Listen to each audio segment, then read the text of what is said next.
بسم الله الرحمن الرحيم الحمد لله رب العالمين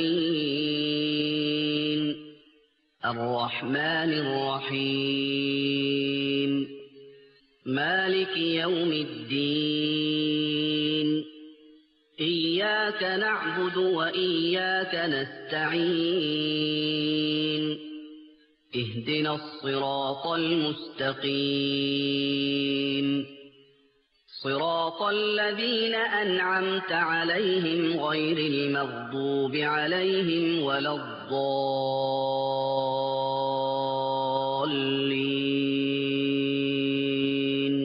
السلام عليكم ورحمة الله وبركاته. الحمد لله نحمده ونستعينه ونستغفره ونؤمن به ونتوكل عليه ونعوذ بالله من شرور أنفسنا ومن سيئات أعمالنا من يهده الله فلا مضل له ومن يضلل فلا هادي له وأشهد أن لا إله إلا الله وحده لا شريك له وأشهد أن محمدًا عبده ورسوله أرسله بالهدى ودين الحق ليظهره على الدين كله ولو كره المشركون. اللهم صل على محمد وعلى آل محمد كما صليت على إبراهيم وعلى آل إبراهيم إنك حميد مجيد. اللهم بارك على محمد وعلى آل محمد كما باركت على إبراهيم وعلى آل إبراهيم إنك حميد مجيد. أما بعد فإن خير الحديث كتاب الله وخير الهدي هدي محمد صلى الله عليه وسلم وشر الأمور محدثاتها وكل محدثة بدعة وكل بدعة ضلالة وكل ضلالة في النار. أعوذ بالله من الشيطان الرجيم. بسم الله الرحمن الرحيم. أليس الله بكاف عبده ويخوفونك بالذين من دونه ومن يضلل الله فما له من هاد. സമാദരണീയരായ പ്രസ്ഥാന നേതാക്കളെ, പണ്ഡിതന്മാരെ, ബഹുമാന്യരായ സഹോദരന്മാരെ, സഹോദരികളെ, പ്രിയപ്പെട്ട നാട്ടുകാരെ, സുഹൃത്തുക്കളെ, ഇസ്ലാഹി പ്രസ്ഥാനത്തിൻ്റെ ഏറെ ധന്യമായ, ശോഭനമായ, അത്യധികം പ്രശോഭിതമായ ഗതകാല ചരിത്രം പരിമിതമായ സമയത്തിനുള്ളിൽ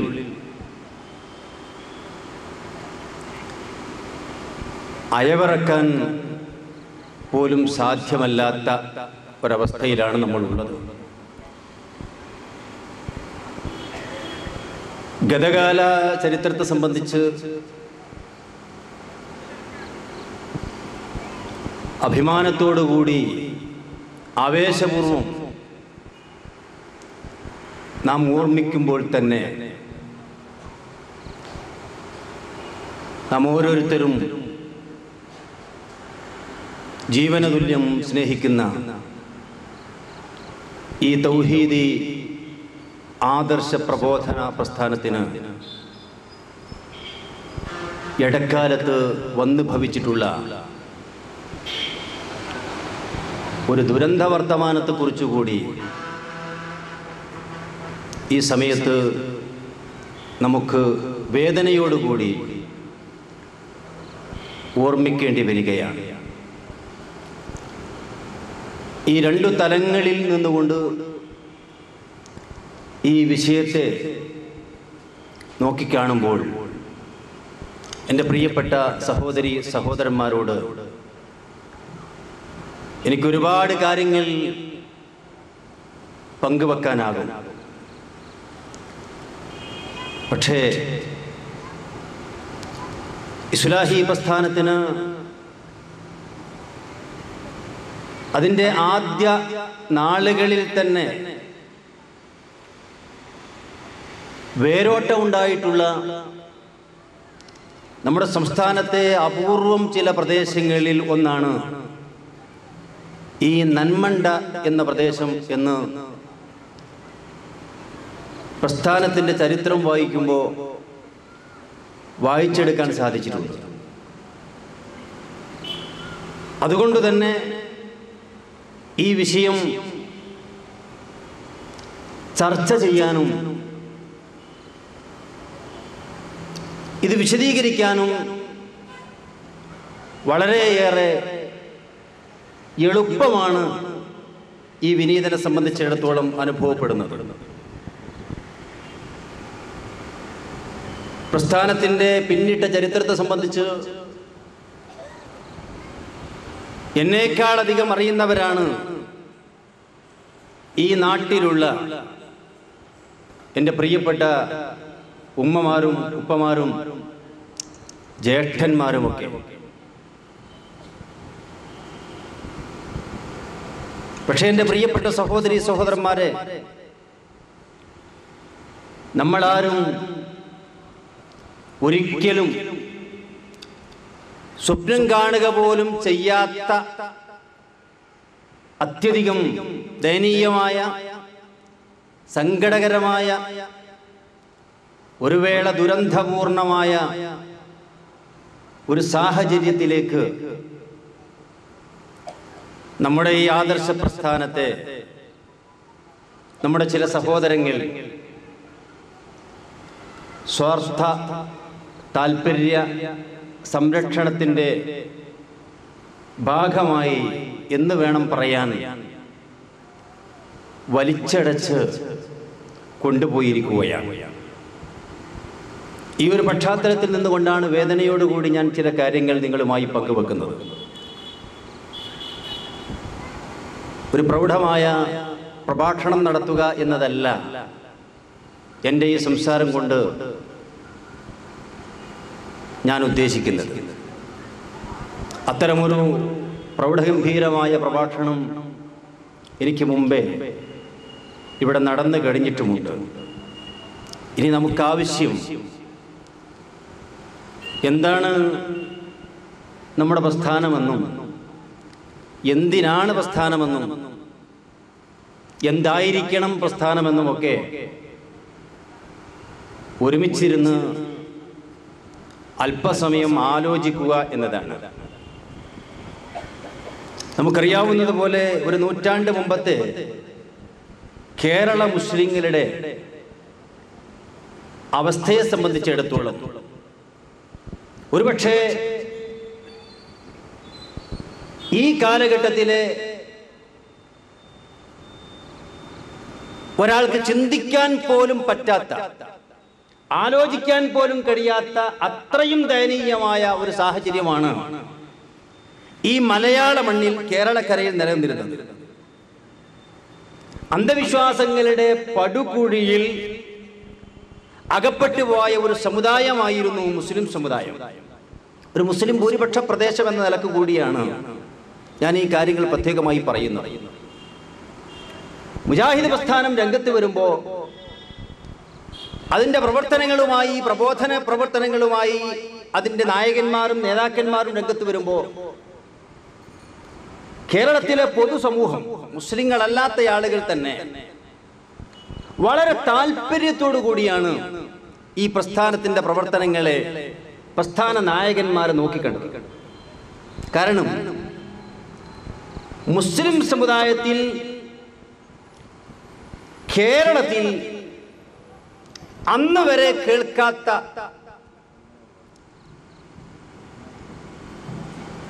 മുസ്ലിം പണ്ഡിതന്മാർ അന്ന് വരെ പറയാത്ത ഒട്ടധികം കാര്യങ്ങളാണ് പ്രസ്ഥാനത്തിൻ്റെ നായകന്മാരും നേതാക്കന്മാരും പ്രബോധകന്മാരും അന്ന് പറഞ്ഞത്.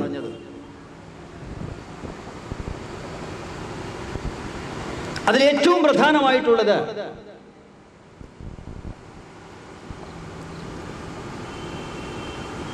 ഇസ്ലാമിനെ അതിൻ്റെ അടിസ്ഥാന പ്രമാണങ്ങളായ വിശുദ്ധ ഖുർആനിൽ നിന്നും തിരുസുന്നത്തിൽ നിന്നും മനസ്സിലാക്കണം എന്നതായിരുന്നു. ഇത് പറയുന്ന സാഹചര്യത്തിൽ നിങ്ങൾക്കറിയാം, അക്കാലഘട്ടത്തിലെ ആളുകൾക്ക് ഇതൊരു പുതിയ വാദമായിട്ടാണ് അനുഭവപ്പെട്ടത്. ഖുർആനും സുന്നത്തും അനുസരിച്ച് ജീവിക്കണം. മുസ്ലിങ്ങളുടെ ഒന്നാം പ്രമാണം വിശുദ്ധ ഖുർആനാണ്. രണ്ടാം പ്രമാണം, ഞാൻ ബോധപൂർവമാണ് അങ്ങനെ പറയുന്നത്, ഇപ്പൊ വാദങ്ങളൊക്കെ മാറിയിട്ടുണ്ട്. ഈ മാസം ഇറങ്ങിയിട്ടുള്ളൊരു പ്രസിദ്ധീകരണത്തിൽ വായിക്കാൻ കഴിഞ്ഞത് ഇസ്ലാമിന്റെ ഒന്നാം പ്രമാണം രണ്ടാം പ്രമാണം എന്ന് ഖുർആനിനെയും സുന്നത്തിനെയും സംബന്ധിച്ച് വേർതിരിച്ച് പറയാൻ പാടില്ല എന്നാണ്. അങ്ങനെ നമുക്ക് പരിചിതമല്ലാത്ത പല വാദങ്ങൾ വരുന്ന കൂട്ടത്തിൽ വന്നിട്ടുള്ളൊരു വാദമാണ്. സൗകര്യം പോലെ പരിശോധിക്കാം. ഏതായിരുന്നാലും എൻ്റെ മുമ്പിലിരിക്കുന്ന എൻ്റെ സഹോദരി സഹോദരന്മാർക്ക് എല്ലാവർക്കും അറിയാം, നമ്മൾ പറഞ്ഞു പോന്നിട്ടുള്ളത്, കേരള മുസ്ലിങ്ങളെ നമ്മൾ പരിചയപ്പെടുത്തിയിട്ടുള്ളത് വിശുദ്ധ ഖുർആനാകുന്ന ഒന്നാം പ്രമാണവും തിരുസുന്നത്താകുന്ന രണ്ടാം പ്രമാണവും അനുസരിച്ചാണ് നമ്മുടെ വിശ്വാസങ്ങളും ആചാരങ്ങളും കർമാനുഷ്ഠാനങ്ങളും സ്വഭാവ പെരുമാറ്റ രീതികളും നമ്മുടെ സാമ്പത്തികമായ ഇടപാടുകളും ക്രയവിക്രയങ്ങളും ഒക്കെ നാം നിലനിർത്തേണ്ടതും തീരുമാനിക്കേണ്ടതും എന്നാണ് നാം പഠിപ്പിച്ചു പോകുന്നത്, പ്രബോധനം ചെയ്തു പോകുന്നത്. അന്ന് ഇതൊരു പുതിയ ശബ്ദമായിരുന്നു എന്നാണ് ഞാൻ പറയുന്നത്. കാരണം നമ്മുടെ നാട്ടിലുള്ള മുസ്ലിയാക്കന്മാരുടെ വാക്കുകൾ പ്രമാണമായി കരുതിയിരുന്നൊരു സമുദായമാണ് കേരളത്തിൽ അന്ന് ജീവിച്ചിരുന്നത്. അതുകൊണ്ട് തന്നെ യഥാർത്ഥ വിശ്വാസം എന്താണ്, യഥാർത്ഥ ആചാരങ്ങൾ എന്തൊക്കെയാണ് എന്നതിനെ സംബന്ധിച്ച് കേരള മുസ്ലിങ്ങൾക്ക് പരിചയമുണ്ടായിരുന്നില്ല. ഇസ്ലാമിക പ്രമാണങ്ങളായ ഖുർആനിനെ സംബന്ധിച്ചും സുന്നത്തിനെ സംബന്ധിച്ചും നേരിയ അവബോധം പോലും ഇല്ലാത്തതിനാൽ കടുത്ത അന്ധവിശ്വാസങ്ങളിൽ ഈ സമുദായം തളച്ചിടപ്പെട്ടു. ആ അന്ധവിശ്വാസങ്ങളിൽ ഏറ്റവും ഭയാനകമായിരുന്ന ഒരു കാര്യം ഏതാണെന്ന് ചോദിച്ചാൽ, മുസ്ലിങ്ങളെ ബാധിക്കുന്ന എന്നല്ല സമൂഹത്തെ ബാധിക്കുന്ന ഏതേതു പ്രശ്നങ്ങളുടെയും അടിസ്ഥാന കാരണം അത് പിശാചാണ്, ശൈത്വാനാണ്. ഇതായിരുന്നു നമ്മുടെ നാട്ടിലെ മുസ്ലിങ്ങളുടെ ഏറ്റവും പ്രധാനപ്പെട്ട ഒരു ധാരണയും ഒരു വിശ്വാസവും. തങ്ങളെ ബാധിക്കുന്ന കഷ്ടപ്പാടുകളാണെങ്കിലും രോഗങ്ങളാണെങ്കിലും വിഷമങ്ങളാണെങ്കിലും ഏതേത് പ്രതിസന്ധികളാണെങ്കിലും ശരി, അതൊക്കെ പിശാചുമായി ബന്ധപ്പെടുത്തിയാണ് ആളുകൾ മനസ്സിലാക്കി പോകുന്നത്. മാത്രമല്ല, പിശാചുക്കളെ ഉപയോഗപ്പെടുത്തി മറ്റുള്ളവരെ ഏതു രീതിയിൽ വേണമെങ്കിലും ഉപദ്രവിക്കാനും അഭൗതികമായ മാർഗത്തിലൂടെ ഏതർത്ഥത്തിൽ അവളെ തളച്ചിടാനും ഒതുക്കി തീർക്കാനും പിശാചിനെ ഉപയോഗപ്പെടുത്തി സാധിക്കും. ഇത് കേരളത്തിലെ മുസ്ലിങ്ങളും ഒരു വേള മുസ്ലിങ്ങളല്ലാത്ത ആളുകളും വിശ്വസിച്ചു പോന്നിരുന്ന അപകടകരമായ ഒരു വിശ്വാസമായി. അതുകൊണ്ടാണ് നിങ്ങൾക്കറിയാം, പലപ്പോഴും നമ്മൾ പറയാറുണ്ടല്ലോ സഹോദരങ്ങളെ, ഈ സമുദായത്തിന്റെ മക്കൾക്ക് രോഗമായി കഴിഞ്ഞാൽ എങ്ങനെ ചികിത്സിക്കണം എന്ന് പോലും അറിയാമായിരുന്നില്ല. രോഗത്തിന് മരുന്ന് കഴിക്കണം എന്നൊരു ബോധം ഉണ്ടായിരുന്നില്ല. എന്തുകൊണ്ടുണ്ടായില്ല? ബോധമില്ലാത്തത് കൊണ്ടല്ല. നമ്മൾ അങ്ങനെയാണ് പറയാറുള്ളത്. മരുന്ന് കഴിക്കണമെന്ന ബോധമില്ലാത്തത് കൊണ്ടല്ല. രോഗം വരുന്നത് ഇങ്ങനെ ഈ മരുന്ന് കഴിച്ചാൽ മാറാവുന്ന കാരണത്താലല്ല. സാധാരണ മരുന്ന് കഴിച്ചാൽ മാറാവുന്ന രോഗങ്ങളല്ല നമുക്ക് വന്നിട്ടുള്ളത്. വന്ന രോഗങ്ങൾ മുഴുവൻ പിശാച് വരുത്തി തീർത്തതാണ്. അതുകൊണ്ട് ആ പിശാചിന്റെ ശർറിൽ നിന്ന് രക്ഷ പ്രാപിക്കണമെങ്കിൽ, രോഗം ശിഫയാകണമെങ്കിൽ അതിന് പ്രത്യേകമായ ചില ചികിത്സകളുണ്ട്. ആ ചികിത്സ നടത്തുന്ന ആളുകൾ നമ്മുടെ നാട്ടിലുണ്ട്. സിദ്ധന്മാരായി, തങ്ങന്മാരായി, ഔലിയാക്കന്മാർ എന്ന ഓമന പേരിൽ ഒക്കെ അറിയപ്പെടുന്ന ആളുകൾ നമ്മുടെ നാടുകളുണ്ട്.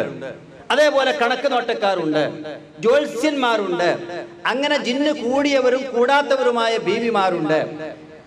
ഇവരാണ് ഈ രോഗങ്ങൾക്ക് പ്രതിവിധി നിർണയിക്കേണ്ടത്, ചികിത്സ നിശ്ചയിക്കേണ്ടത്.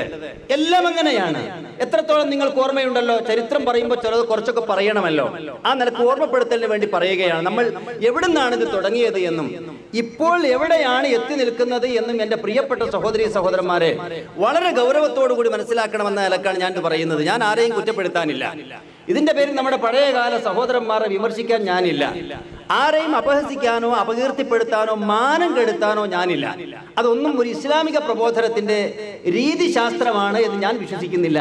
ഇസ്ലാമിക പ്രബോധനത്തിന്റെ രീതിശാസ്ത്രമല്ല എന്ന് വിശ്വസിക്കുന്ന ഒരാളായതുകൊണ്ട് മാന്യമായ രീതിയിൽ ഈ കാര്യം എൻ്റെ പ്രിയപ്പെട്ട സഹോദരി സഹോദരന്മാരുമായി ഗൗരവപൂർവ്വം പങ്കുവെക്കണം എന്നാണ് ഞാൻ ആഗ്രഹിക്കുന്നത്. ഒരല്പസമയം നിങ്ങൾ അതിനു വേണ്ടി കാത്തിരിക്കണം എന്ന് പ്രത്യേകമായി പറയുകയാണ് ആമുഖമായി. എന്തുകൊണ്ട് എന്ന് ചോദിച്ചാൽ, ഇപ്പോൾ പ്രസ്ഥാനം അകപ്പെട്ടിട്ടുള്ള ഏറ്റവും അപകടകരമായ അവസ്ഥയെക്കുറിച്ച് മനസ്സിലാക്കാതെ പോയാൽ നാളെ പടച്ചതമ്പുരാന്റെ കോടതിയിൽ തീർച്ചയായും ഈ ഇരിക്കുന്ന ഞാനും നിങ്ങളും ശിക്ഷിക്കപ്പെടും.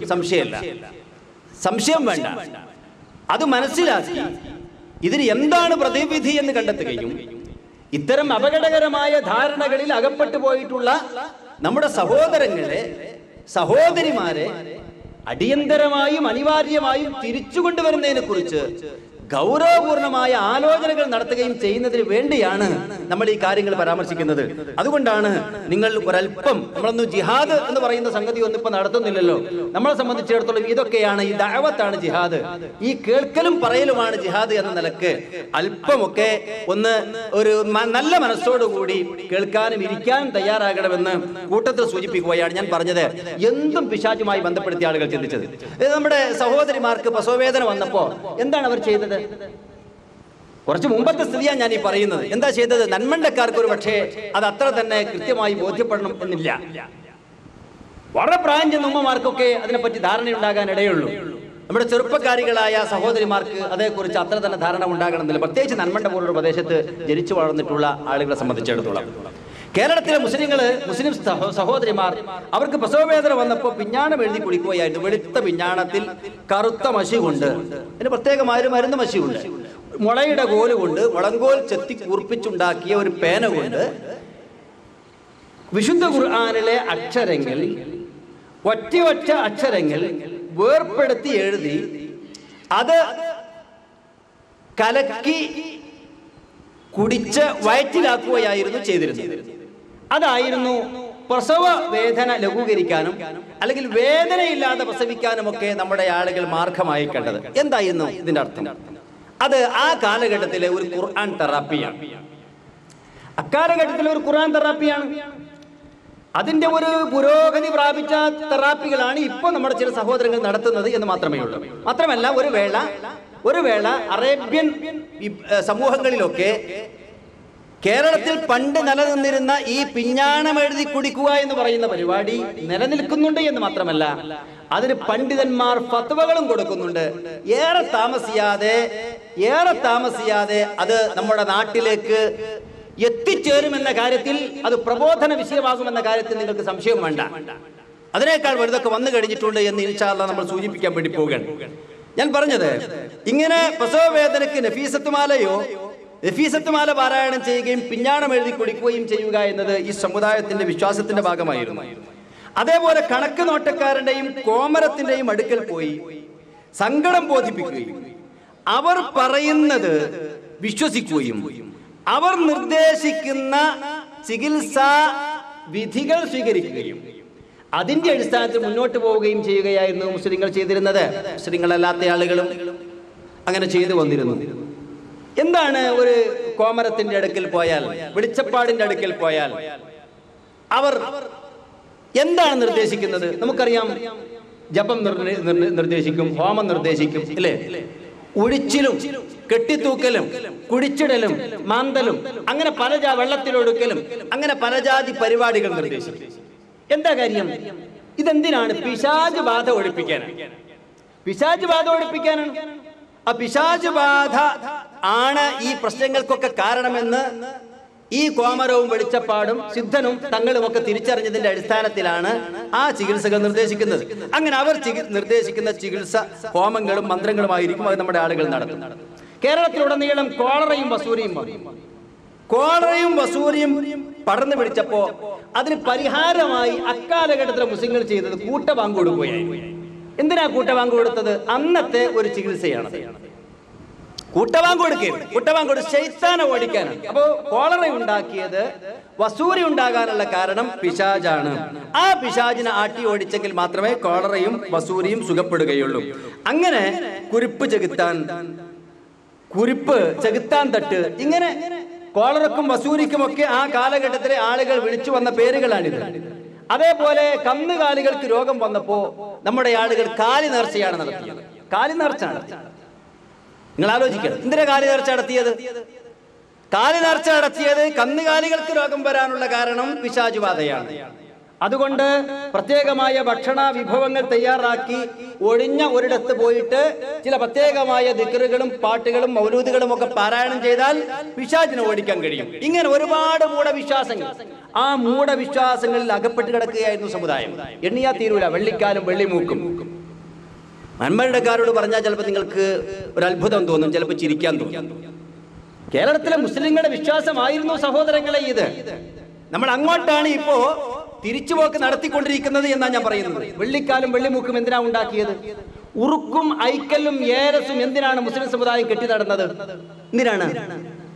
പനി മാറാൻ അല്ലേ? വയറുവേദന മാറാൻ, മറ്റൊരുപാട് ശാരീരികമായ പ്രശ്നങ്ങൾ മാറാൻ. എന്താണത് കാര്യം? പിശാചാണ് അതൊക്കെ ഉണ്ടാക്കിയിട്ടുള്ളത്. എല്ലാ ശല്യങ്ങളുടെയും കാരണം പിശാചാണ്. അതുകൊണ്ട് നൂല് കെട്ടിയാൽ അതും ശൈത്താൻ ഓടിപ്പോകും. ഐക്കല്ല് കെട്ടിയാൽ പ്രശ്നത്തിന് പരിഹാരമാകും.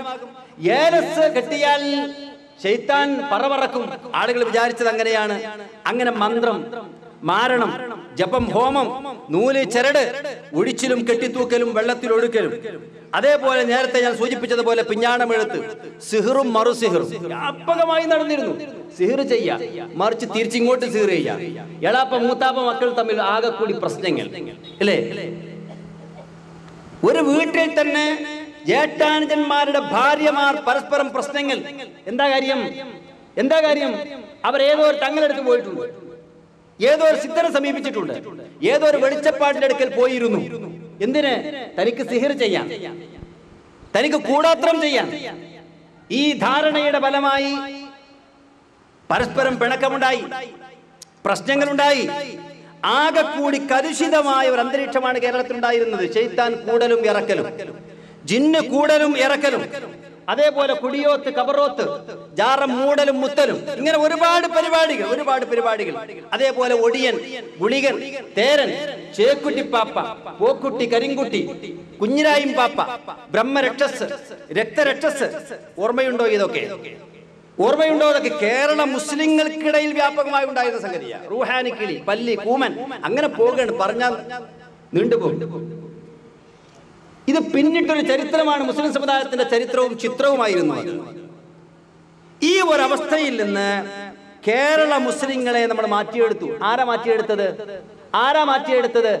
ആകെ കൂടി ചെകുത്താന്റെ ഭരണം കേരളത്തിൽ അങ്ങോളം ഇങ്ങോളം നടക്കുകയും പിശാചുക്കൾ കേരള മണ്ണിൽ നിറഞ്ഞാടുകയും ചെയ്യുന്ന ഒരു സാഹചര്യത്തിൽ ഈ ദയനീയമായ രംഗം കണ്ട് സഹിക്കാനാവാതെ കേരളത്തിന്റെ ഒറ്റപ്പെട്ട മൂലകളിൽ നിന്ന് ഒറ്റപ്പെട്ട പണ്ഡിതന്മാർ തലയെടുപ്പോടുകൂടി എഴുന്നേറ്റ് നിന്നിട്ട് പറഞ്ഞു, പ്രിയപ്പെട്ട മക്കളെ, നിങ്ങൾ അകപ്പെട്ടു പോയിട്ടുള്ളത് അതിഭയാനകമായ ആപ്പൽക്കരമായ ഒരവസ്ഥയിലാണ്. ഇതിൽ നിന്ന് മോചനം നേടുക എന്നത് അല്പം പ്രയാസകരമായ സംഗതിയാണ്. എന്നാൽ മോചനം നേടൽ അത്യധികം എളുപ്പമായ ഒരു സംഗതിയുമാണ്. അതെങ്ങനെയാണ്? പണ്ഡിതന്മാർ വിശദീകരിച്ചു കൊടുത്തു, നിങ്ങൾ ഖുർആനിലേക്ക് തിരിച്ചു വരണം. ഖുർആനിലേക്ക് തിരിച്ചു വരണം.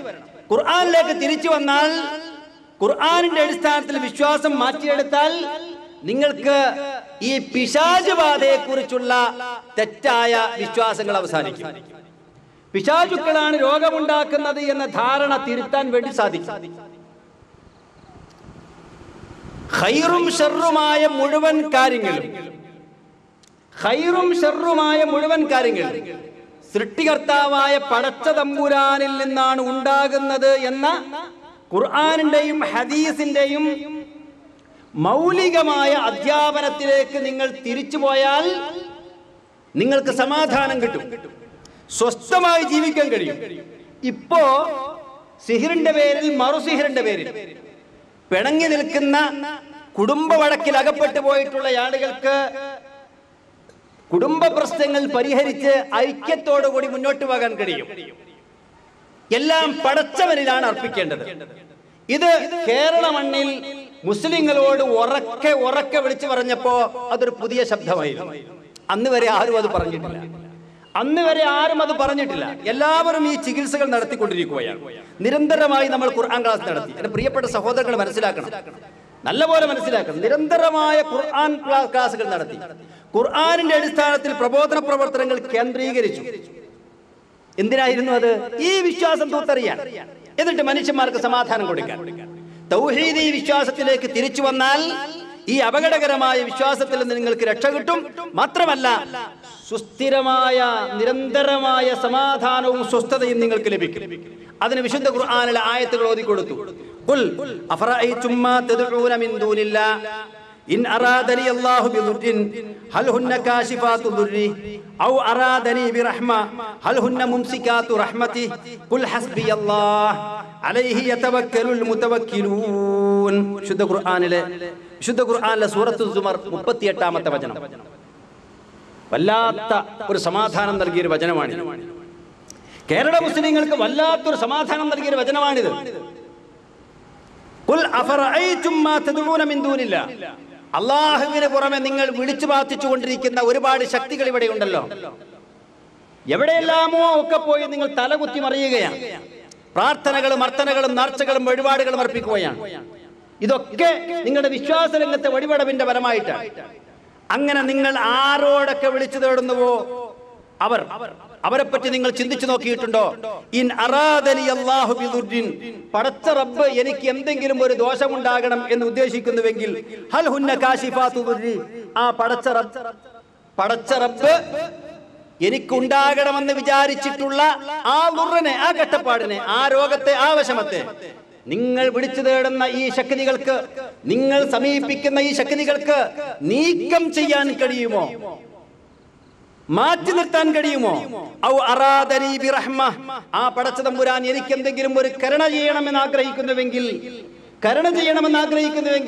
എന്റെ ജീവിതത്തിൽ ഐശ്വര്യം ഉണ്ടാകണമെന്ന് ആ പടച്ച തമ്പുരാൻ ആഗ്രഹിക്കുന്നുവെങ്കിൽ ഹൽ ഹുന്ന മുംസികാതു റഹ്മതി, അല്ലാഹുവിന്റെ കാരുണ്യത്തെ പിടിച്ചു നിർത്താനും തടുത്തു നിർത്താനും ഇവരെ കൊണ്ടാകുമോ? ഖുൽ ഹസ്ബിയല്ലാഹ്, ഖുൽ ഹസ്ബിയല്ലാഹ്. കേരളത്തോട് നമ്മൾ ഉറക്കെ വിളിച്ചു പറഞ്ഞു, എനിക്ക് അല്ലാഹു മതി എന്ന് പ്രഖ്യാപിക്കുക. അലൈഹി യതവക്കലുൽ മുതവക്കിലൂൻ, ബരമേൽപ്പിക്കുന്നവർ ആ പടച്ച തമ്പുരാൻ ബരമേൽപ്പിച്ചു കൊള്ളട്ടെ. എന്റെ പ്രിയപ്പെട്ട സഹോദരങ്ങളെ, ഇതോട് കൂട്ടിച്ചേർത്ത് വായിക്കേണ്ട സൂറത്ത് ഹൂദിലെ 107-ാമത്തെ വചനമുണ്ട്. ഞാൻ വിശദീകരിക്കുന്നില്ല. ഇതേ ആശയം ഒന്നുകൂടി വ്യക്തമായി പടച്ച തമ്പുരാൻ ഒരു വെല്ലുവിളി എന്ന നിലക്ക് ഉയർത്തിയിട്ടുണ്ട്. സൗകര്യം പോലെ എന്റെ സഹോദരങ്ങൾ പരിശോധിക്കുക. സത്യം മനസ്സിലാക്കണമെന്ന് ആഗ്രഹിക്കുന്ന ആളുകൾക്ക് വേണ്ടിയാണ് ഞാനിത് പറയുന്നത്. സൂചിപ്പിച്ചത് വളരെ അപകടകരമായ ഒരു സ്ഥിതിവിശേഷം നമ്മുടെ നാട്ടിൽ നിലനിന്നിരുന്നു. മുജാഹിദ് പ്രവർത്തകന്മാരും പണ്ഡിതന്മാരും രംഗത്ത് വന്നു. ഈ അപകടകരമായ സ്ഥിതിവിശേഷത്തിന് ഒരു പരിധിവരെ അറുതി വരുത്താൻ വേണ്ടി ശ്രമിച്ചു, അറുതി വരുത്തുകയും ചെയ്തു. പക്ഷേ പിന്നീട് നമ്മൾ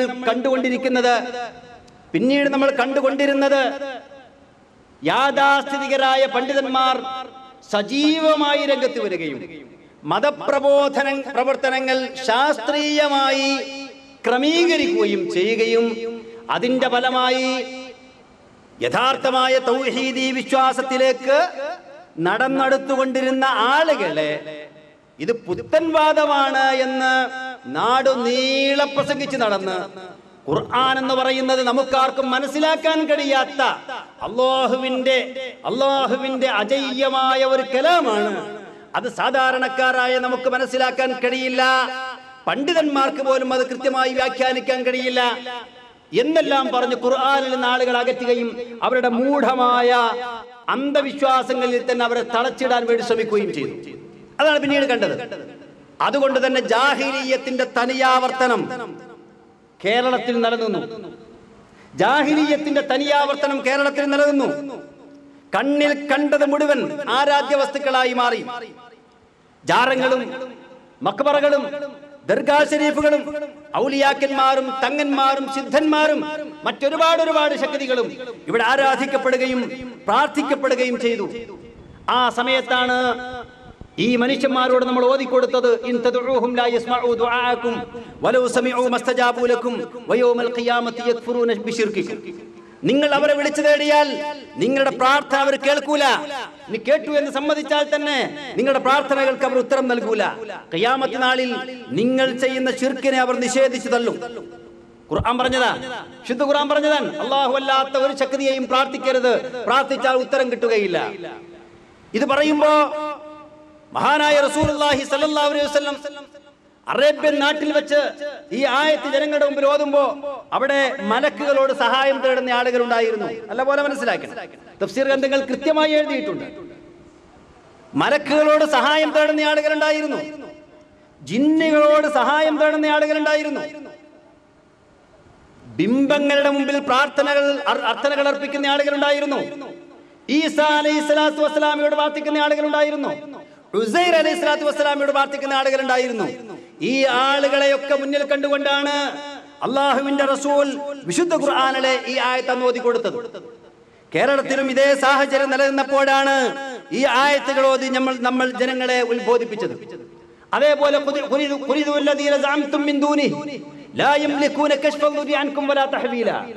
അള്ളാഹുവിന് പുറമെ നിങ്ങൾ വിളിച്ചു പ്രാർത്ഥിക്കുന്ന ഈ ശക്തികളെ മുഴുവൻ നിങ്ങൾ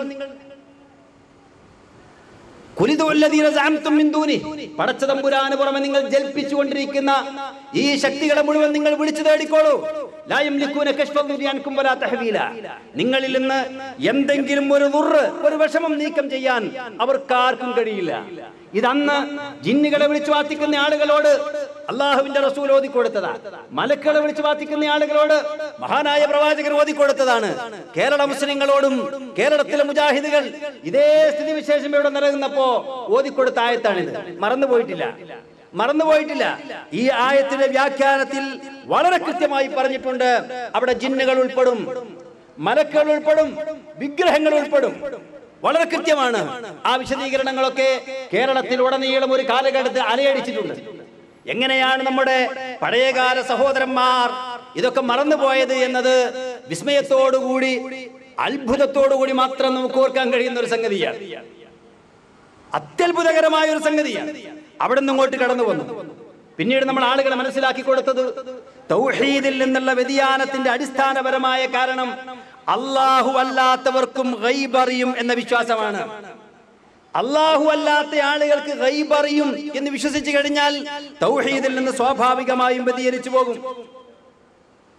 അതുകൊണ്ട് വിശുദ്ധ ഖുർആനിലെ ആയത്തുകൾ നമ്മൾ ഓതിക്കൊടുത്തു. ഖുൽ ലാ യഅലമു മൻ ഫിസ് സമാവാതി വൽ അർദ് അൽ ഗൈബ ഇല്ലല്ലാഹ്. അല്ലാഹുവിനല്ലാതെ ആകാശഭൂമികളിലുള്ള ഒരു ശക്തിക്കും ഒരു വ്യക്തിക്കും അദൃശ്യമായ കാര്യങ്ങൾ അറിയുകയില്ല എന്ന് പ്രവാചകരെ പ്രഖ്യാപിക്കുക, ലോകമേ പ്രഖ്യാപിക്കുക. അതാണ് ഖുൽ. അല്ലാഹുവിന്റെ റസൂലിനോട് മാത്രമല്ല, ലോകത്തോട് ഒന്നിച്ച് പ്രഖ്യാപിക്കാനാണ് പടച്ചതമ്പുരാൻ ആഹ്വാനം ചെയ്യുന്നത്. എന്താ പ്രഖ്യാപിക്കേണ്ടത്? അല്ലാഹുവിനല്ലാതെ അദൃശ്യമായ കാര്യങ്ങൾ അറിയില്ല. ആകാശങ്ങളിലുള്ളവരാകട്ടെ ഭൂമിയിലുള്ളവരാകട്ടെ ആർക്കും അറിയില്ല. ആയത്തുകൾ ഒരുപാടുണ്ട്. ജിന്നുകൾക്ക് ഗൈബ് അറിയാനുള്ള കഴിവില്ല, ഇല്ല. സിദ്ധന്മാർക്ക് ഗൈബ് അറിയാനുള്ള കഴിവില്ല. മലക്കുകൾക്ക് ഗൈബ് അറിയാനുള്ള കഴിവില്ല. പ്രവാചകന്മാർക്ക് ഗൈബ് അറിയാനുള്ള കഴിവില്ല. അല്ലാഹു അല്ലാത്ത ഒരു ശക്തിക്കുമില്ല എന്ന് വിശുദ്ധ ഖുർആൻ അടിവരയിട്ട് ആണയിട്ട് ഉറപ്പിച്ചു പറഞ്ഞൊരു സംഗതിയാണ്. അവിടുന്ന് പോന്നു. കേരളത്തിൽ നിങ്ങൾക്കറിയാം, ഇടക്കാലത്ത് അപകടകരമായ ചില വാദങ്ങൾ ഉന്നയിക്കാൻ രംഗത്ത് വന്ന ആളുകൾ ഈ വിഷയത്തിന്റെ മർമ്മത്തിൽ തൊട്ടു. തൗഹീദി വിശ്വാസത്തിൽ നിന്ന് എങ്ങനെയാണോ ആളുകൾ വഴിതെറ്റിപ്പോകുന്നത്, അള്ളാഹുവിന്റെ സൃഷ്ടികളുടെ മുമ്പിൽ ഒരു വേള ഞാൻ നേരത്തെ സൂചിപ്പിച്ചതുപോലെ വെളിച്ചപ്പാടിന്റെയും സിദ്ധന്മാരുടെയും മുമ്പിൽ, കോമരത്തിന്റെയും ജ്യോത്സ്യന്മാരുടെയും മുമ്പിൽ ഈ സമുദായവും ഇതര സമുദായാംഗങ്ങളും ഒക്കെ എത്തിപ്പെടാനുണ്ടായ കാരണം എന്താ? അവർക്കൊക്കെ ഗൈബ് അറിയാനുള്ള കഴിവുണ്ട്, അല്ലേ? നമ്മുടെ ഒരു സാധനം നഷ്ടപ്പെട്ടു പോയാൽ അത് ഇന്നയിടത്തുണ്ട് എന്ന് കൃത്യമായി പറയാനുള്ള കഴിവുണ്ട്. നമ്മുടെ കുട്ടി പിടുത്തം വിട്ടുപോയാൽ, നാട് വിട്ടുപോയാൽ അയാൾ ഇപ്പോൾ എവിടെയാണുള്ളത്, ആ കുട്ടി എവിടെയാണുള്ളത് എന്ന് പറഞ്ഞു കൊടുക്കാനുള്ള കഴിവ് ഈ ശക്തികൾക്കുണ്ട്. ഇതല്ലേ ആളുകൾ വിശ്വസിച്ചത്? സഹോദരിമാരുടെ വള വീണുപോയാൽ അത് ഇന്നയിടത്തുണ്ട് എന്ന് അവർക്ക് പറയാൻ കഴിയും. ഇതല്ലേ വിശ്വസിച്ചത്? അങ്ങനെ ജിന്ന് കൂടിയ ബീവിമാരെ സമീപിച്ചു, സിദ്ധന്മാരെ സമീപിച്ചു, ഞാൻ നേരത്തെ പറഞ്ഞ ഒരുപാട് ശക്തികളെയും ഭക്തികളെയും സമീപിച്ചു. ആ വാദമാണ് തിരിച്ചു വന്നത്. ഈ ആയത്തുകളൊക്കെ ഓതി അള്ളാഹുവിനല്ലാതെ ഗൈബ് അറിയില്ല എന്ന് ആവർത്തിച്ചോതി പ്രസംഗിച്ചിട്ടുള്ള ബഹുമാന്യരായ നമ്മുടെ ചില സഹോദരന്മാർ ഇടക്കാലത്ത് വാദിച്ചുകൊണ്ടിരിക്കുന്നത് നിങ്ങൾക്കറിയാം. ജിന്നുകൾക്ക് ഗൈബ് അറിയും, പിശാചുക്കൾക്ക് ഗൈബ് അറിയും, പിശാചുക്കൾക്ക് ഗൈബ് അറിയും, അദൃശ്യമായ കാര്യങ്ങൾ അറിയാൻ കഴിയും. അത് വേണ്ടപ്പെട്ട ആളുകൾക്ക് എത്തിച്ചു കൊടുക്കാൻ കഴിയും. സിദ്ധന്മാരായി കഴിച്ചുകൂട്ടുന്ന ആളുകൾ, ദൈവങ്ങളായി കഴിച്ചുകൂട്ടുന്ന ആളുകൾ, തങ്ങന്മാരെന്ന് പറയപ്പെടുന്ന ആളുകൾ, വെളിച്ചപ്പാടുകൾ, ഇവർക്കൊക്കെയും അദൃശ്യമായ കാര്യങ്ങൾ അറിയാനും പറയാനും കഴിയും. എന്തുകൊണ്ട്? ഈ കരീനുകൾ പരസ്പരമുള്ള ബന്ധത്തിന്റെ അടിസ്ഥാനത്തിലാണ്. എന്റെ കരീനും ഈ സിദ്ധന്റെ കരീനും തമ്മിൽ പരസ്പരം ബന്ധപ്പെടുന്നു. അങ്ങനെ എന്റെ കരീൻ എന്റെ എല്ലാ സ്വകാര്യതകളും ആ സിദ്ധരെത്തിച്ചു കൊടുക്കുന്നു. അങ്ങനെയാണ് ഞാൻ അങ്ങോട്ട് ചെല്ലുമ്പോ, ഇവിടുന്ന് വരല്ലേ, മണ്ണാർക്കാട്ടിൽ നിന്നല്ലേ വരുന്നത്, പേരിന്നതല്ലേ, വീട്ടിൽ ഇത്രയൊക്കെ ആളില്ലേ എന്നൊക്കെ പറയാനുള്ള കാരണം, ഇങ്ങനെ പറയാനുള്ള കാരണം എന്റെ കരീനും ആ സിദ്ധന്റെ കരീനും തമ്മിൽ ബന്ധപ്പെടുന്നു. അങ്ങനെ എന്റെ സ്വകാര്യതകൾ മുഴുവൻ അയാൾക്ക് എത്തിച്ചു കൊടുക്കുന്നു. എത്ര വലിയ വിഡിത്തമാണ് ഈ പറയുന്നത് നിങ്ങൾ ആലോചിക്കണം. എത്ര വലിയ വിഡിത്തമാണ് ഈ പറയുന്നത് ആലോചിക്കണം. ഇതൊക്കെ പറഞ്ഞപ്പോ നമ്മുടെ ബഹുമാന്യരായ കാരണവന്മാരായ ആളുകൾ, താടിയും തലയും നരച്ച ബഹുമാന്യരായ മുജാഹിദ് കാരണവന്മാരായ ആളുകൾ ഇത് സാഗൂതം ശ്രദ്ധിച്ചിരുന്നു. സന്തോഷത്തോടുകൂടി കേട്ടു, സന്തോഷത്തോടുകൂടി പിരിഞ്ഞുപോയി. എന്തായി പറയുന്നത്? ഇസ്ലാമിന്റെ മർമ്മത്തിലല്ലേ കത്തിവെക്കുന്നത് എന്നാലോചിക്കാൻ ഈ കാരണവന്മാർ പോലും തയ്യാറായില്ല എന്നതാണ് നമുക്ക് ഏറ്റവും വേദന തോന്നിയ ഒരു സംഗതി. അരുതമാനെ പറയരുത്, അത് പറയരുത്. അത് ഇസ്ലാമിക വിശ്വാസത്തിന് വിരുദ്ധമാണ്. ജിന്നുകൾക്ക് ഗൈബ് അറിയാനുള്ള കഴിവില്ല, പിശാചുക്കൾക്ക് ഗൈബ് അറിയാനുള്ള കഴിവില്ല.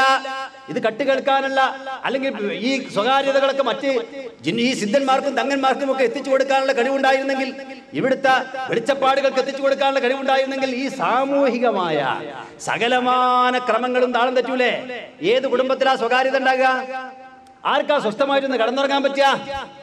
നിങ്ങൾ ആലോചിച്ച് നോക്കി. ഇതിന് ദൂരപരിധിയില്ലല്ലോ. ദൂരപരിധിയുണ്ടോ?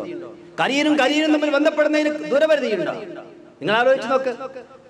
അമേരിക്കൻ പ്രസിഡന്റായ ബറാക് ഒബാമയുടെ മുഴുവൻ രഹസ്യങ്ങളും അയാളിലുള്ള കരീൻ, മൻമോഹൻ സിംഗ് എന്ന് പറയുന്ന ഇന്ത്യൻ പ്രധാനമന്ത്രിയുടെ കരീർ എത്തിച്ചു കൊടുക്കുന്നുവെങ്കിൽ, തിരിച്ചങ്ങോട്ടും എത്തിച്ചു കൊടുക്കാൻ കഴിയുമെങ്കിൽ ഈ രാഷ്ട്രത്തിന് എന്ത് സ്വകാര്യതയാണുള്ളത്? കാന്തപുരം അബൂബക്കർ മുസ്ലിയാരുടെ കരീനും ബഹുമാന്യനായ ആദരണീയനായ നമ്മുടെ നേതാവായിരുന്ന AP അബ്ദുൽ ഖാദർ മൗലവിയുടെ കരീനും തമ്മിൽ പരസ്പരം ബന്ധപ്പെടുന്ന അവസ്ഥയുണ്ടാവുകയും, എന്നിട്ട് AP അബ്ദുൽ ഖാദർ മൗലവിയുടെ മുഴുവൻ രഹസ്യങ്ങളും മുജാഹിദ് സെന്ററിലെയും CD ടവറിലെയും മുഴുവൻ സ്വകാര്യതകളും മർക്കസിൽ കഴിച്ചുകൂടുന്ന AP അബൂബക്കർ മുസ്ലിയാർക്ക് അയാളുടെ കരീൻ എത്തിച്ചു കൊടുക്കാൻ കഴിയുമെങ്കിൽ എന്താവും കഥ? നിങ്ങൾ ആലോചിക്കണം. എന്താവും കഥ? ഈ കരീനിൽ നിന്ന് കിട്ടിയ വിവരമനുസരിച്ച് കാന്തപുരം അബൂബക്കർ മുസ്ലിയാർ കാര്യങ്ങൾ നീക്കാൻ തുടങ്ങിയാൽ എന്താകും സ്ഥിതി? ഇത് മനസ്സിലാക്കാൻ അതിബുദ്ധി വേണോ? ഇതാണ് ഇപ്പൊ നമ്മുടെ ആളുകൾ പറയുന്നത് എന്ന് കേൾക്കുമ്പോ ചിരിക്കാനല്ല തോന്നുന്നത്, കരയാനാണ് തോന്നുന്നത്. എന്റെ പ്രിയപ്പെട്ട സഹോദരങ്ങളെ, മുജാഹിദ് വേദിയിലാണിത് പറയുന്നത്. അതാണ് TP അബ്ദുൽ ഖായ മദനി, നമ്മുടെ ആദരണീയനായ ബഹുമാന്യനായ നേതാവായിരുന്നയാൾ. അദ്ദേഹം ഇപ്പൊ കരയുന്നത്. മുജാഹിദ് വേദികളിൽ മുഴുവൻ ബഹുമാന്യനായ TP, ആദരണീയനായ TP കരഞ്ഞുകൊണ്ടേയിരിക്കുകയാണ്. നമ്മുടെ കുട്ടികൾ പിഴച്ചു പോയല്ലോ, ജാഹിലിയത്താണല്ലോ തിരിച്ചു വരുന്നത്, നമ്മൾ ആട്ടി ഓടിച്ച പിശാചാണല്ലോ തിരിച്ചു വരുന്നത്. എന്തൊരു കഥയാണിത്, എന്തൊരു കഥയാണിത്. ഈ ജാഹിലിയത്ത് തിരിച്ചു വരുന്നു എന്ന് മാത്രമല്ല, ഈ ജാഹിലിയത്തുകൾക്ക് മുഴുവൻ പരിശുദ്ധ ഖുർആനും തിരുസുന്നത്തും ദുർവ്യാഖ്യാനം ചെയ്യുന്നു നമ്മുടെ പണ്ഡിതന്മാർ എന്ന് പറഞ്ഞ് ഇനി ഇത് പറയാതിരിക്കാൻ കഴിയില്ല എന്ന് പറഞ്ഞ് ആളുകളുമായി വേദന പങ്കിട്ടുകൊണ്ട് കഴിയേണ്ട ഒരു ദുരവസ്ഥ ആദരണീയനായ ടിപിക്കുണ്ടായത് എന്തിന്റെ പേരിലാണ്? അതുകൊണ്ടാണ് ഞാൻ പറയുന്നത്, ടിപി തന്നെ കരയുന്നുവെങ്കിൽ ആദരണീയനായ ടിപിക്ക് ഇത് ഇவ்விதം എത്തിച്ചേരുന്നതിൽ മുഖ്യമായ പങ്കുണ്ട് എന്നത് എനിക്ക് മറച്ചു വെക്കാനാവില്ല. വേദനയോടുകൂടി തന്നെയാണ് ഞാനത് പറയുന്നത്. എന്റെ പ്രിയപ്പെട്ട സഹോദരങ്ങൾ, നമ്മൾ എത്ര കരയണം? നിസ്സാരമാണോ സംഗതി? ഇതെങ്ങനെ നിസ്സാരമായി കാണേണ്ട സംഗതിയാണോ? വിശുദ്ധ ഖുർആൻ നോക്ക്, പറയേണ്ടതൊക്കെ പറഞ്ഞു വെച്ചിട്ടുണ്ട്. വിശുദ്ധ ഖുർആൻ പറയേണ്ടതൊക്കെ പറഞ്ഞു വെച്ചിട്ടുണ്ട്. ജിന്നുകൾക്ക് വൈബറിയോ ഫലമ്മാ ഖലൈനാ അലൈഹിൽ മൗത്ത് മാ ദല്ലഹും അലാ മൗതിഹി ഇല്ലാ ദാബത്തുൽ അർദ് തഅകുലു മിൻ സഅതഹു ഫലമ്മാ ഖറ തബയ്യനത്തിൽ ജിന്നു അൻ ലൗ കാനൂ യഅലമൂനൽ ഗൈബ മാ ലബിസൂ ഫിൽ അദാബിൽ മുഹീൻ. എന്താ സംഭവം? നമുക്കറിയാം, സുലൈമാൻ നബി അലൈഹി സ്വലാത്തു വസ്സലാമക്ക് മറ്റു പ്രവാചകന്മാരിൽ നിന്ന് വ്യത്യസ്തമായി ഒരുപാട് പ്രത്യേകതകൾ അല്ലാഹു സുബ്ഹാനഹു വ തആല നൽകി അനുഗ്രഹിച്ചിരുന്നു. അല്ലേ? വലി സുലൈമാന റീഹ ഗുദുഹുഹാ ശഹ്റുൻ വറവാഹുഹാ ശഹ്ർ വഅസൽനാ ലഹു ഐനൽ ഖിത്ർ. വിശുദ്ധ ഖുർആൻ പറഞ്ഞതാണ്. നമുക്കൊക്കെ ആ ആയത്തുകൾ ഓർമ്മയുണ്ട്. സുലൈമാൻ നബി അലൈഹി സ്വലാത്തു വസ്സലാമക്ക് നാം കാറ്റിനെ അധീനപ്പെടുത്തി കൊടുത്തു. അതിന്റെ പ്രഭാത സഞ്ചാരം 1 മാസത്തെ ദൂരവും അതിന്റെ സായാഹ്ന സഞ്ചാരം 1 മാസത്തെ ദൂരവുമാകുന്നു. നിങ്ങൾ ആലോചിക്കണം, കാറ്റിനെ ഉപയോഗപ്പെടുത്തി വിവിധ ദിക്കുകളിലേക്ക് പറക്കാൻ, സഞ്ചരിക്കാനുള്ള കഴിവ് അല്ലാഹു സുബ്ഹാനഹു വ തആല സുലൈമാൻ നബിക്ക് നൽകിയിരുന്നു. ആ കൂട്ടത്തിൽ ഖുർആൻ പറഞ്ഞിട്ടുണ്ട്, വമിനൽ ജിന്നി മൻ യഅമലു ബൈന യദൈഹി ബിഇദ്നി റബ്ബിഹി. അള്ളാഹുവിന്റെ ഉത്തരവനുസരിച്ച്, നല്ലപോലെ മനസ്സിലാക്കണം, അള്ളാഹുവിന്റെ ഉത്തരവനുസരിച്ച് പടച്ച തമ്പുരാൻ നൽകിയ പ്രത്യേകമായ മുഅ്സിസത്ത് എന്ന നിലക്ക് സുലൈമാൻ നബിയുടെ മുമ്പിൽ വെച്ച് വിവിധങ്ങളായ ജോലികൾ ചെയ്യുന്ന ജിന്നുകളെയും അല്ലാഹു സുബ്ഹാനഹു വ തആല അധീനപ്പെടുത്തി കൊടുത്തു. യഅമലൂന ലഹു മാ യശാ മിൻ മഹാരീബ് വതമാസീൽ വജിഫാനിൻ കൽ ജവാബ് വഖുദൂരിൻ റാസിയാത്തിൻ. അങ്ങനെ പോകുന്നു ആയത്തുകൾ. അത്ഭുതകരങ്ങളായ പലതും സൃഷ്ടിക്കാൻ കഴിഞ്ഞിരുന്നു. അത്യത്ഭുതകരമായ സംഗതികൾ. വലിയ പാത്രങ്ങൾ, വലിയ ചെമ്പുകൾ നിർമ്മിച്ചിരുന്നു. തടാകം പോലുള്ള ചെമ്പുകൾ നിർമ്മിച്ചിരുന്നു. അത് ജിന്നുകൾക്കേ കഴിയൂ. വലിയ കൊട്ടാരങ്ങൾ പണിതു കൊടുത്തിരുന്നു. എന്താ കാരണം? അത് സുലൈമാൻ നബി അലൈഹി സ്വലാത്തു വസ്സലാമക്ക് പ്രത്യേകമായി അല്ലാഹു ഇങ്ങനെയുള്ള കഴിവുകൾ പ്രത്യേകമായി നൽകിയ ജിന്നുകൾ അധീനപ്പെടുത്തി കൊടുക്കുകയായിരുന്നു. ഇത് ദുർവ്യാഖ്യാനിച്ച് നമ്മുടെ ചില ആളുകൾ എന്താ പറഞ്ഞത്? സിദ്ധന്മാർക്ക് പല കഴിവുകൾ ഉണ്ടാകും. HMT വാച്ച് അന്തരീക്ഷത്തിൽ നിന്ന് എടുത്തു കൊടുക്കാൻ പുട്ടപർത്തിയിലെ സത്യസായി ബാബ എന്ന് പറയുന്ന മരണപ്പെട്ടു പോയി ആ സിദ്ധന് സാധിക്കുന്നുവെങ്കിൽ അത്ഭുതപ്പെടാനില്ല. എന്താ കാരണം? ഈ പരിപാടിയാണത്. അത് പിശാചിനെ സ്വാധീനിച്ചു കഴിഞ്ഞാൽ, ജിന്നുകളെ സ്വാധീനിച്ചു കഴിഞ്ഞാൽ ഇതിനൊക്കെ സാധിക്കും. ഖുർആനാണ് തെളിവ്. ഇഫ്രീത്ത് എന്ന് പറയുന്ന ഒരു ജിന്ന്, ഒരു മല്ലൻ, അല്ലേ? സുലൈമാൻ നബി അലൈഹി സ്വലാത്തു വസ്സലാമക്ക്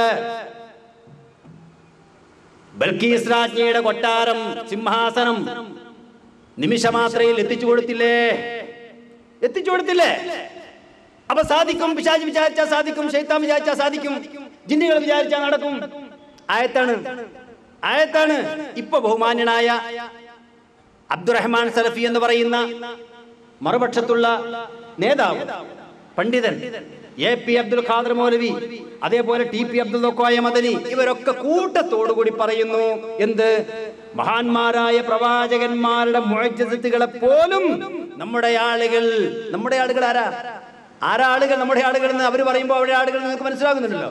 നമ്മുടെ കുട്ടികളൊന്നുമല്ല, 40, 50, 60 ഒക്കെ വയസ്സായ ആൾക്കാരാ ഈ പറയണേ. ഒരു കുട്ടികളെന്ന് പറഞ്ഞ് ചെറുതാക്കാനൊന്നും പറ്റൂല. മനസ്സിലാകുന്നുണ്ടോ? ഈ നമ്മുടെ ആളുകൾ, നമ്മുടെ പ്രാസംഗികന്മാർ സാമാന്യവൽക്കരിക്കുന്നു മുഅ്ജിസത്തുകളെ. എന്നിട്ട് എന്ത് പറയുന്നു? അത്ഭുതകരമായ സംഗതികൾ പിശാചുകൾക്ക് ചെയ്യാൻ കഴിയും. അങ്ങനെ പറഞ്ഞ് TP അബ്ദുൽ കോയ മദനിയുടെ ഭാഷയിൽ പറഞ്ഞാൽ അല്ലാഹുവിനെ പോലെ തന്നെ കഴിവ് പിശാചുക്കൾക്കുമുണ്ട് എന്ന് വരെ പറയുന്ന അവസ്ഥയിലെത്തിയിരിക്കുന്നു. എന്റെ വാക്കല്ല, എന്റെ വാക്കല്ല, നിങ്ങൾ മനസ്സിലായി. നന്മണ്ടയിലാണ് ഞാനിത് പറയുന്നത്, നന്മണ്ടയിലാണ് ഞാൻ പറയുന്നത്. ഇനി എന്ത് സംശയമാണ് വേണ്ടത്? തീർക്കണോ സംശയം? നേരം പുലരുന്നത് വരെ വേണമെങ്കിൽ ഞാൻ ഇവിടെ ഇരിക്കാം.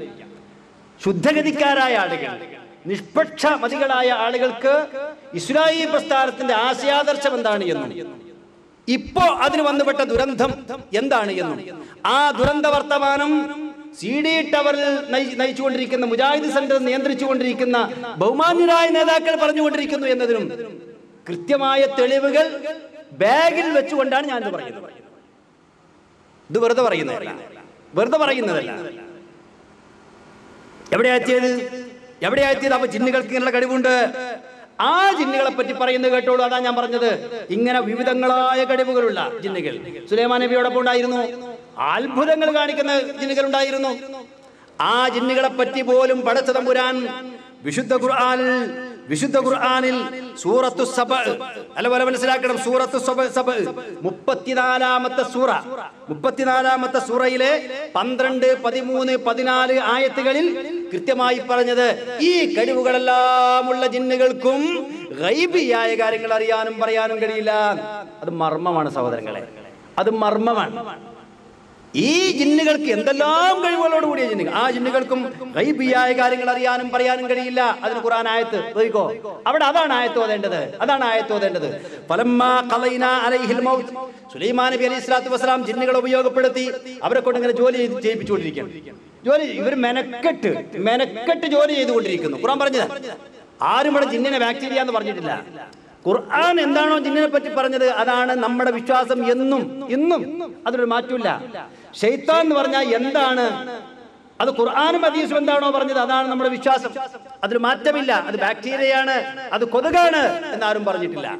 അങ്ങനെ എന്തിനെങ്കിലും പറ്റി കൊതുക് എന്ന് പറഞ്ഞിട്ടുണ്ടെങ്കിൽ അത് കൃത്യമായ പിമ്പലത്തോടു കൂടിയാണ്, പ്രമാണങ്ങളുടെ പിമ്പലത്തോടു കൂടിയാണ്. അതല്ലാതെ എല്ലാ ശൈത്താനും കൊതുകാണെന്നോ എല്ലാം ബാക്ടീരിയ ആണെന്നോ പറഞ്ഞിട്ടില്ല. അതിന് അൽമനാറിനോടാണ് നമുക്ക് കടപ്പാടുള്ളത്. പിരിയുന്നതിന് മുമ്പ് അൽമനാറിൽ എഴുതിയ ലേഖനങ്ങളുമായിട്ടാണ് നമുക്ക് അതിന് കടപ്പാടുള്ളത് എന്ന് മാത്രമേ അതുമായി ബന്ധപ്പെട്ട് ഞാൻ പറയുന്നുള്ളൂ. ഫലമ്മാ ഖളൈനാ അലൈഹിൽ മൗത്ത്, എന്നിട്ട് ഈ ജിന്നുകളെ പറ്റി പറയാണ്. സുലൈമാൻ നബി അലൈഹി സ്വലാത്തു വസ്സലാം ഇവരുടെ ജോലിക്ക് നേതൃത്വം നൽകിയിട്ട് ഇങ്ങനെ നോക്കി നിൽക്കുകയാണ്. ഒരു ബടിന്റെ കയ്യിൽ ബടിയും കുത്തിപ്പിടി ജിന്നുകളെ കൊണ്ട് ഇങ്ങനെ പണിയെടുപ്പിച്ചുകൊണ്ടിരിക്കുകയാണ്. അങ്ങനെ അതിനിടക്കാണ് ആ നിന്ന നിൽപ്പിൽ സുലൈമാൻ നബി അലൈഹി സ്വലാത്തു വസ്സലാം മരിച്ചുപോയി എന്നാ ഖുർആനിലുള്ളത്. എന്നാൽ നിന്ന നിൽപ്പിൽ സുലൈമാൻ നബി മരിച്ചുപോയി എന്ന വിവരം തൊട്ട് മുന്നിൽ നിന്ന് പണിയെടുക്കുന്ന ജിന്നുകൾക്ക് പോലും അറിഞ്ഞില്ല. എന്നിട്ടല്ലേ മയിലുകൾക്ക് അപ്പുറത്തുനിന്ന് ഖൈബർ എന്ന് പറയുന്നത് സുലൈമാൻ നബി നേരെ മുന്നിൽ നിൽക്കുക. അതിന്റെ മുമ്പിൽ വെച്ചാൽ ജിന്നുകൾ പണിയെടുക്കണേ. ഈ കഴിവുകളൊക്കെ ഉള്ള ജിന്നുകളാട്ടോ, സാധാരണ ജിന്നുകളൊന്നുമല്ല. ഈ ജിന്നുകൾ പണിയെടുത്തുകൊണ്ടിരിക്കുന്നത് അറിഞ്ഞില്ല. അവസാനം ഈ വടിക്ക് ചതല് കയറി. അങ്ങനെയാ ഖുർആൻ പറഞ്ഞത്, വടിക്ക് ചതല് കയറിയിട്ട് അടിഭാഗം ചതല് തിന്ന് അവസാനം ആ വടി ഊന്നിപ്പിടിച്ച് കയറി നിൽക്കുന്ന അവസ്ഥയിൽ നിന്ന് സുലൈമാൻ നബി വീണു. ഫലമ്മാ ഖറ, സുലൈമാൻ നബി വീണപ്പോ അപ്പോഴാണ് ജിന്നുകൾ അന്തം വിട്ടുപോയത്. തബയ്യനത്തിൽ ജിന്നു, ജിന്നുകൾക്ക് ബോധ്യം വന്നു.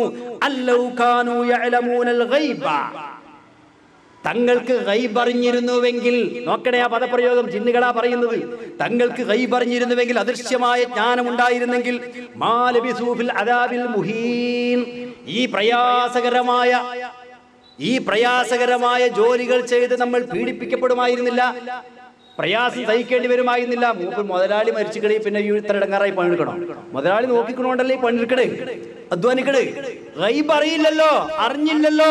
ഗൈബ് അറിയുമായിരുന്നെങ്കിൽ ഈ ഇടങ്ങേറ് സഹിക്കേണ്ടില്ലായിരുന്നു, എപ്പോഴോ പണി നിർത്തി അവനാന്റെ പെരീക്ക് പോകായിരുന്നല്ലോ. ഇതാര് പറഞ്ഞതാ? ജിന്നു പറഞ്ഞതാ, വിശുദ്ധ ഖുർആൻ പറഞ്ഞതാ. ഇനി ഗൈബ് അറിയോ? ഇനി കരീനും തമ്മിൽ ബന്ധപ്പെടോ? ആരെ ഇത് പറഞ്ഞു?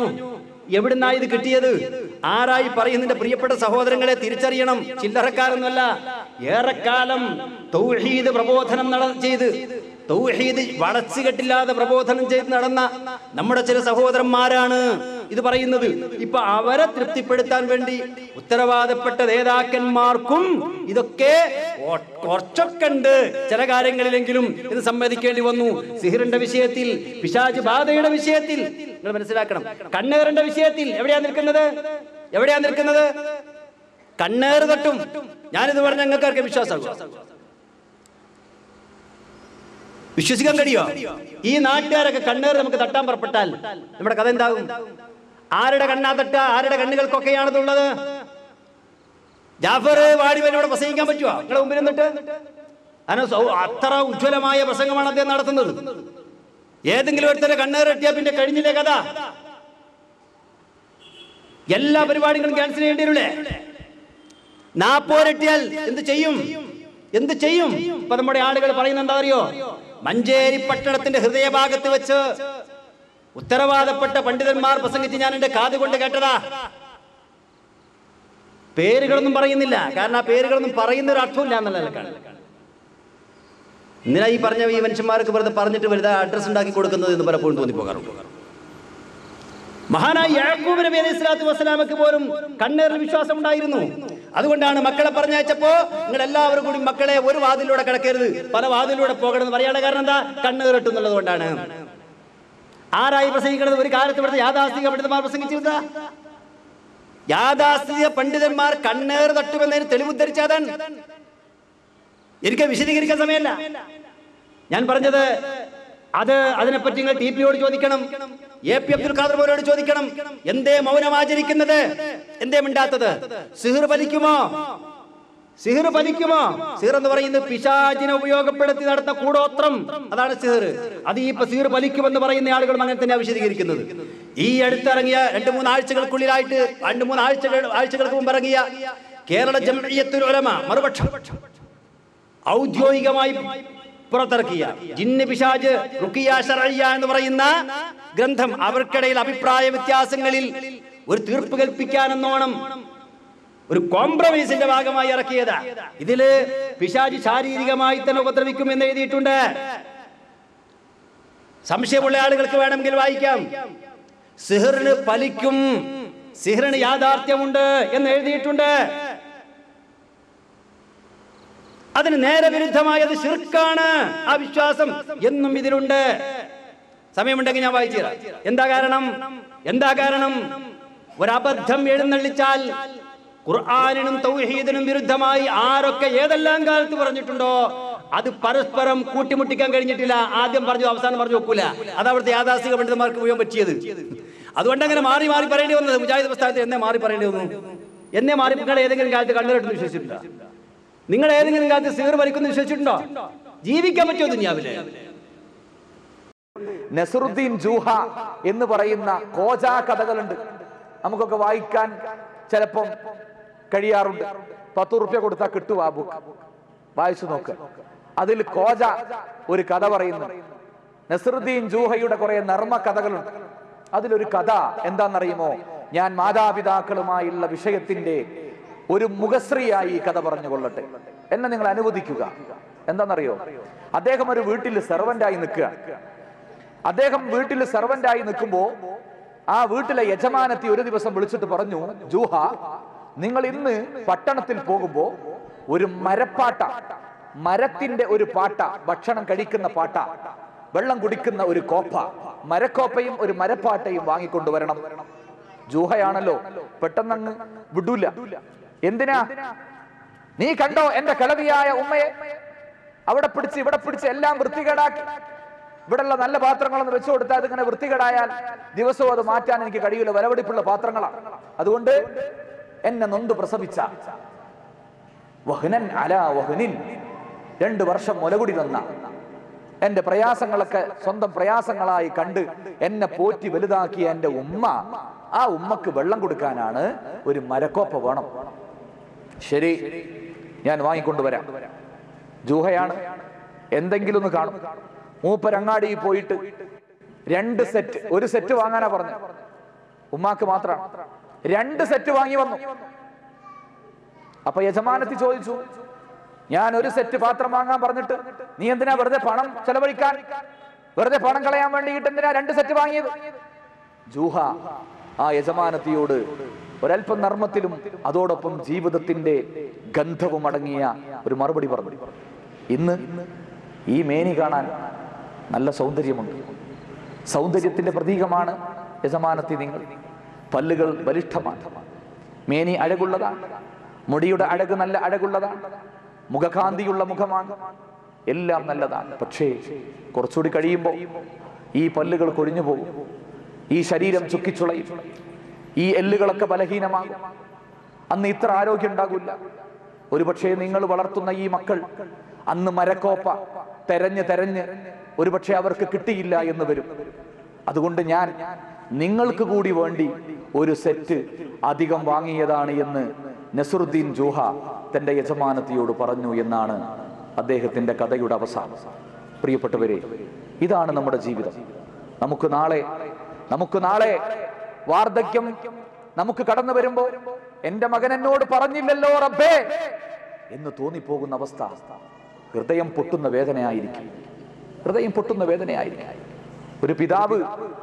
ഒരു പിതാവ് അല്ലെങ്കിൽ ഒരു മാതാവ് ആ വേദന സഹിക്കാൻ കഴിയില്ല. ആ ഹൃദയം എന്ന് പറയുന്നത് അത്രമേൽ വലിയ ഹൃദയമാണ്.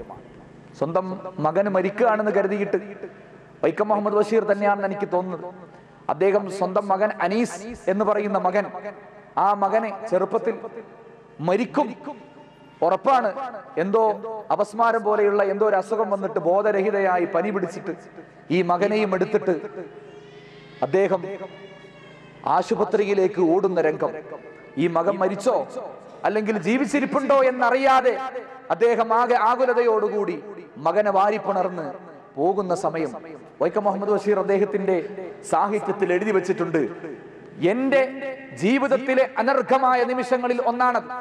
അതെന്താണെന്നറിയോ? അങ്ങനെ ഞാൻ പടച്ചോനെ എന്റെ മകൻ മരിച്ചോ എന്ന് ഗതകണ്ഠനായി മനസ്സിന്റെ താളം തെറ്റിയിട്ട് അദ്ദേഹം അങ്ങനെ വെപ്രാളപ്പെട്ട് മകനെ തോളിലിട്ട് മകന്റെ ശ്വാസം നിലച്ചു എന്ന മട്ടിൽ ഒരു മകനെയും ഏന്തി ഡോക്ടറുടെ അരികിലേക്ക് ഓടുമ്പോ ഒരു പ്ലാവെന്ന മരത്തിന്റെ വേര് പൊന്തി നിൽക്കുന്ന സ്ഥലമുണ്ടായിരുന്നു. അവിടുന്ന് വൈക്കം മുഹമ്മദ് ബഷീറിന്റെ കാല് ഈ വേരിന് തടഞ്ഞിട്ട് രണ്ടാളും കൂടി അങ്ങ് വീഴാൻ പോയ സമയം, അപ്പോ അനീസ് എന്ന് പറയുന്ന പൊന്നോമന പൈതൽ എന്റെ മാറുവിടത്തിൽ നിന്ന്, എന്റെ നെഞ്ചിൽ നിന്ന് ഉപ്പ എന്ന് വിളിച്ച സമയമാണ് എന്റെ ജീവിതത്തിലെ അനർഘമായ നിമിഷം, ഞാൻ ഒരിക്കലും മറക്കാത്ത നിമിഷമെന്ന് ആ പിതാവ് എഴുതി വെക്കുന്നുണ്ട്.